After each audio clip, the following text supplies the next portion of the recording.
where does one begin?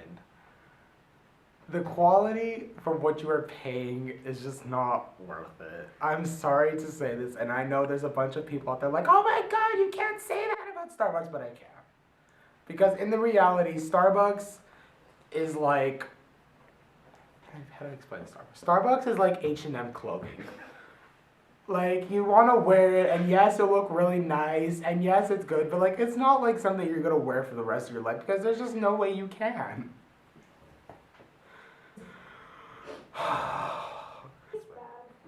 It's just not good.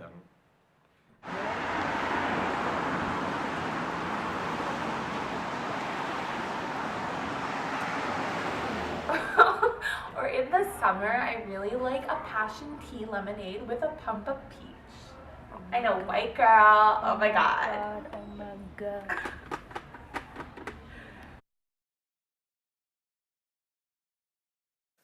A widely held but fixed and oversimplified image or idea of a particular type of person or thing. Before, in grade 9 and 10 was really bad.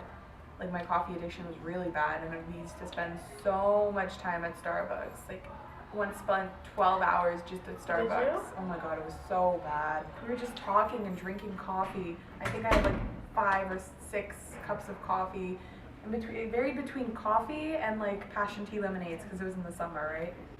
But yeah, that was ridiculous. And now it's kind of like slowly diminished to like 2 hours, 2 hours roughly maybe, just on like the off chance that I go to Starbucks. Yeah.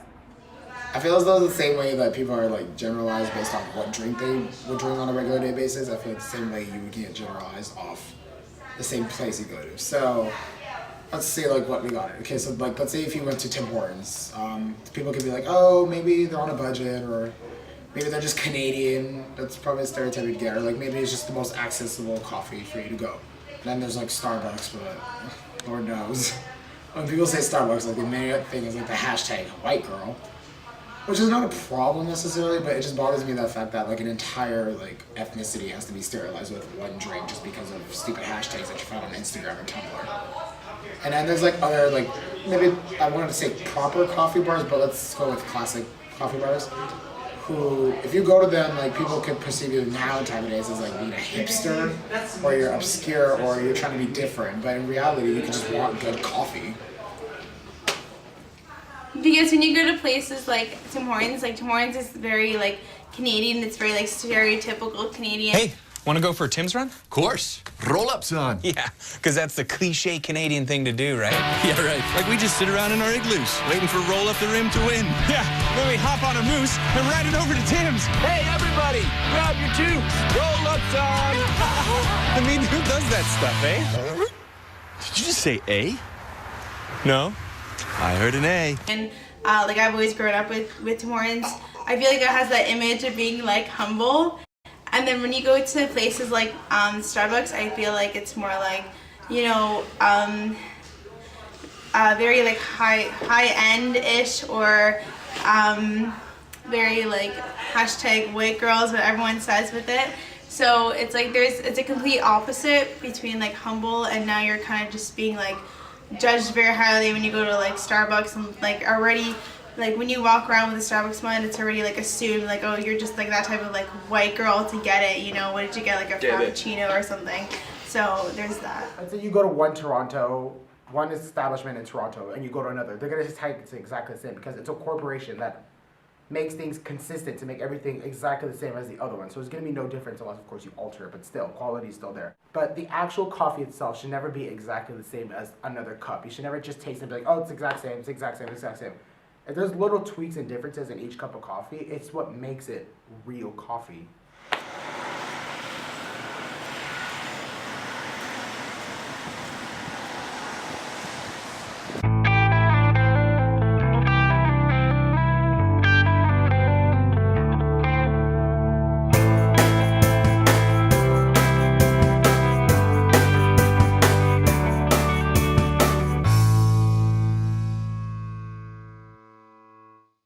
Maybe just by color, which one do you think is which? God damn it, I don't know. That one might be a Starbucks. maybe. That one kind of looks like Tim Hortons, but you know, I don't look at coffee when I drink it. I'm scared. Okay.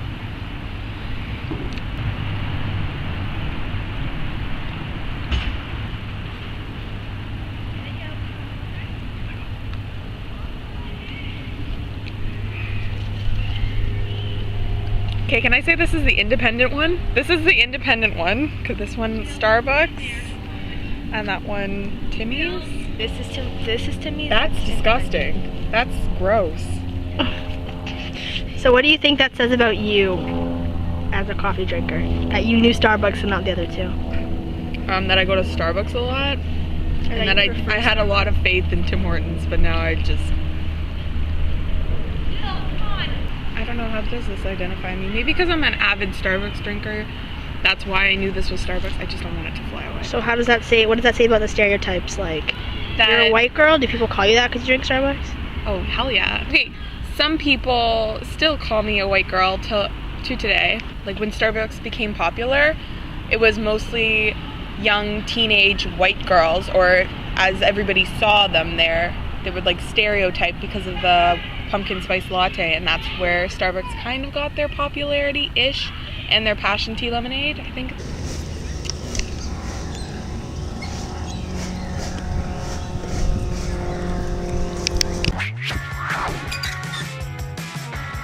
All right, here I go.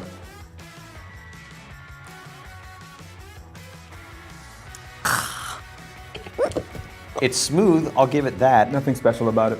Not for me anyway. Burnt dirt. I don't know how people drink this. It tastes a little bit more like machine oil than it does coffee. Coffee drinkers think this is basically dessert. Is there coffee in this? That's not bad. I get it now. It's like a milkshake with just a little bit of coffee flavor. It's just sugar. This is probably what God enjoys every single morning. Yeah, the only reason that I like this is because it's barely coffee, which I imagine is the reason why it's so popular. I could see people like associating a drink like this with the basic term. People would be like, drinking coffee, but you're not drinking coffee. But those basic bitches are clearly onto something. Can I keep this? Yeah. Excellent. Oh. Smack this. Hi. Smack this. Hi. Literally what we were talking about. Oh man, I took too big of a gulp. Easy. I don't even need to drink it. It's Starbucks. That's I don't like Starbucks. Starbucks. Yeah. No. Thank you. Oh, that already has a little more bite. A little more. It's like the whiskey of coffee. This is pretty strong. I think that is just hot whiskey. Like, I keep drinking it. This one's our favorite. Yeah, neutral. Yeah. Okay. Go Starbucks. Good job, Starbucks. That is so distinctly above everything else on this lineup. Starbucks. Oh my God, I'm so against big business. We're basic. We're basic.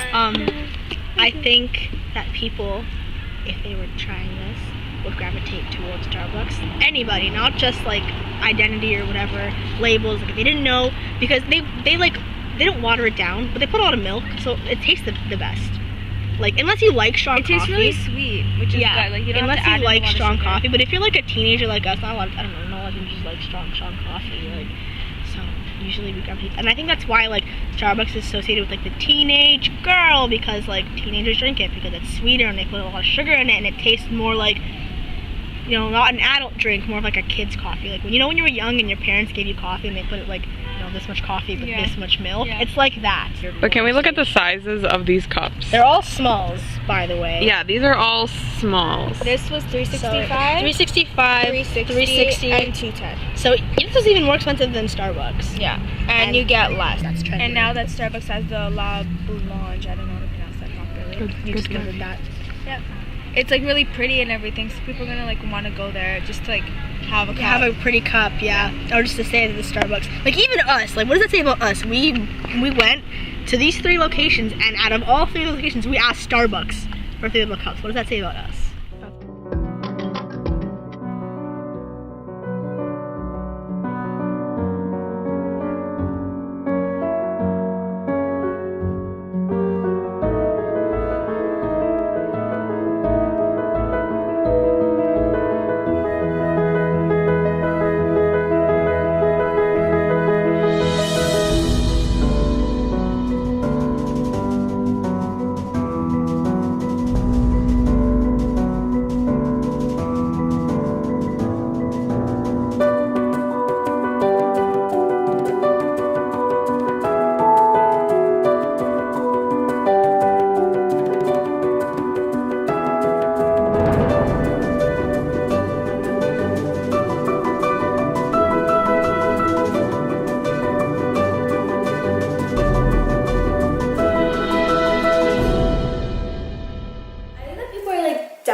I were to buy from Starbucks, for example, people would stereotype me as being a rich snob. Opposed to buying from Tim Hortons, where you prefer the cheaper kind of coffee.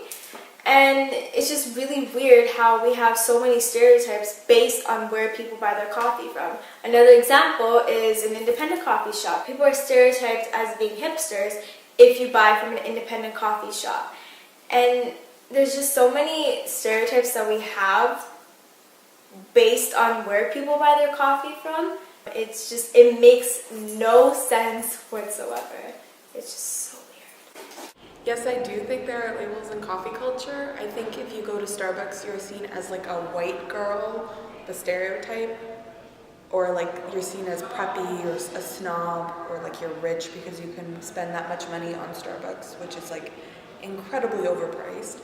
Or if you go to like an independent coffee place, they're still really expensive, but you're seen as like a hipster because you don't follow the crowd, you don't go to Starbucks or Tim Hortons or McDonald's.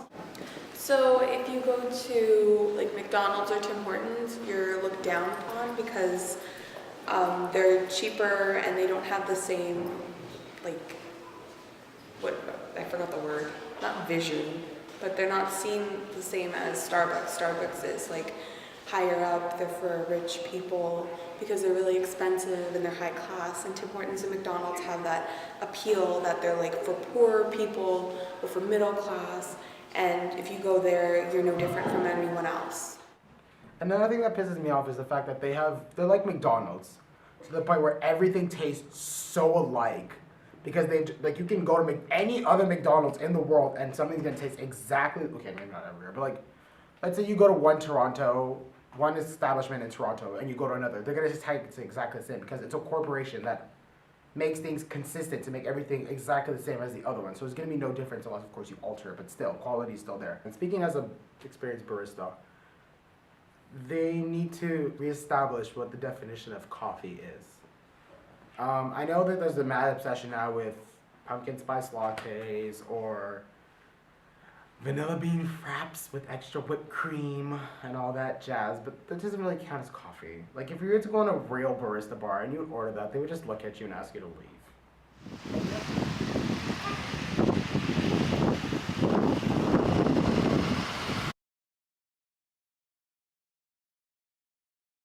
I don't really drink coffee, but when I do drink coffee, I go to Timmy's.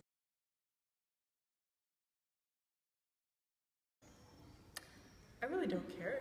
I mean, if you're gonna say that I'm poor for going to Tim Hortons, so be it. Like, I don't have money to go to Starbucks every day for a $4 drink that I can get at Tim Hortons. No, not at all.